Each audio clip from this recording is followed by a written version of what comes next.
All right, so in chapter 6, they started out talking to Odell Hallman on the phone.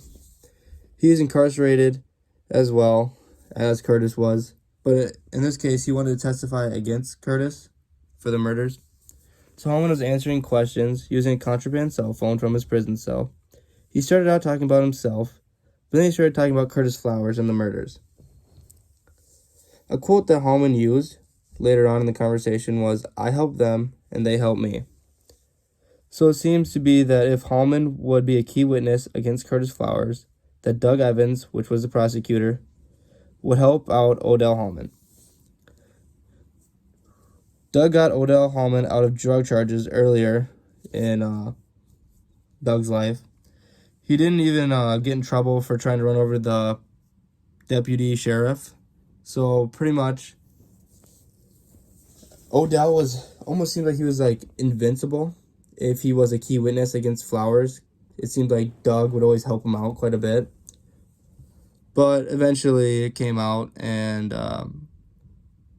apparently Hallman was lying about Curtis admitting to the murders. And he pretty much admitted to lying about it after he got he got actually 3 life sentences in prison. So once he kind of got that and couldn't get out of prison, there was no point to try and keep lying if he's going to be incarcerated.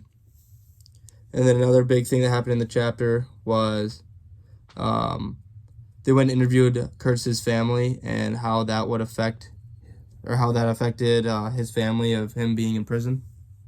So we can go to the next slide. So some notable people real quick.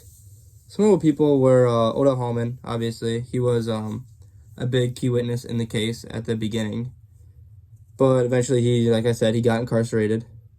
So that kind of took him out, because once he was incarcerated, he felt like there was no point to help Doug Evans anymore if Doug couldn't help him get out of jail. So he turned against Doug Evans and pretty much said that I lied about everything, and Curtis Flowers is pretty much in a way innocent because Hallman can't help out Doug anymore. And another notable person was Archie Flowers. So Archie Flowers is Curtis's father. They were in a band together. Actually, their whole family was in a band. And pretty much Archie loved his son a lot, but once he was in prison, he kind of felt decently distanced. He only got to see him every 2 weeks. And when he did, they would sing together on the phone. But they only got an hour together, so it was pretty tough. And he also talks about how during like some performances, he felt like he could like feel Archie, and that Archie could feel Curtis's presence when he was performing. Okay, you can go to the next slide. And then just some main takeaways from chapter 6. So I had 2 big ones, but one of them was how one quote unquote key witness can make or break someone's entire life.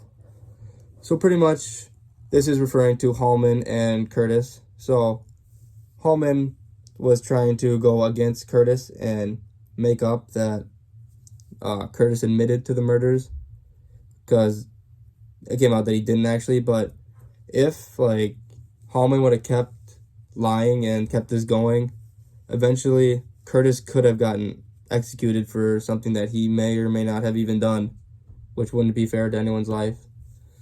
And then the last takeaway I had was how hard having a family member that is incarcerated can be on a family. So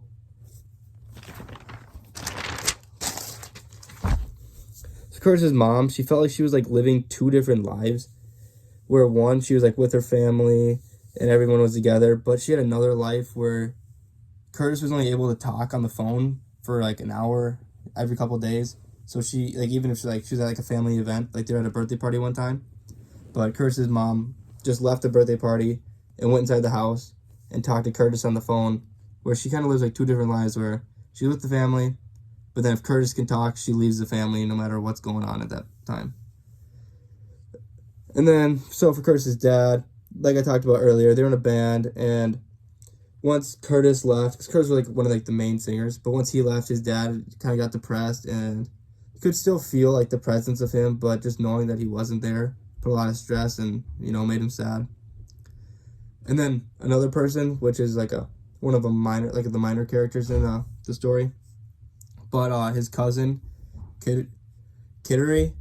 So Kittery is Curse's cousin, obviously. And he kind of reflected on like how like as kids he'd always play basketball and play games and like how strong their bond was, and just seeing how Curtis getting put in prison kind of affected the family and put a lot of stress on everybody, and things weren't the same without Curtis being there. So that was chapter 6, season 2, and that's the end.